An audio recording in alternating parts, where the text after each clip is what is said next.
Russia এবং ইউক্রেনের যুদ্ধ পরিস্থিতি কিন্তু জটিল হচ্ছে। এখানে খবরে এসছে যে ইউক্রেনে স্থল, নৌ এবং আকাশপথে সেনা পাঠাতে প্রস্তুত ইউরোপের ২৬টি দেশ, যারা ইউক্রেনকে রক্ষা করতে চায়।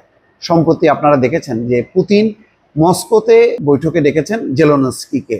জেলেনস্কি বলেছেন যে না, আমি মস্কোতে যাব না। পুতিন আবার হুমকি দিয়েছেন, হয় মস্কো এসে কার্যকর আলোচনা করতে হবে, নতুবা এটা সামরিক সমাধান মানতে হবে। এমন হুমকির মুখে ২৬টা দেশ বলছে যে তারা ইউক্রেনে সৈন্য পাঠাবে এবং যুক্তরাষ্ট্র সম্ভবত সেটা সাপোর্ট করবে।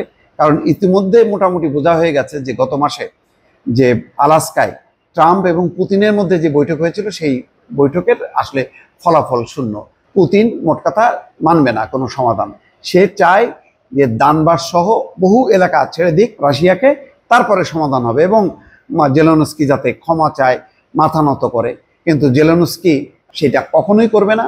এবং জেলেনস্কির পতন মানে ইউরোপের পতন। ফলে জেলেনস্কির সাথে যে ইউরোপ আছে, সেই সংহতি জানানোর জন্যই ইউরোপের ২৬টা দেশ প্রস্তুতি নিয়েছে। তারা আকাশ, নৌ এবং স্থলপথে সৈন্য পাঠাবে।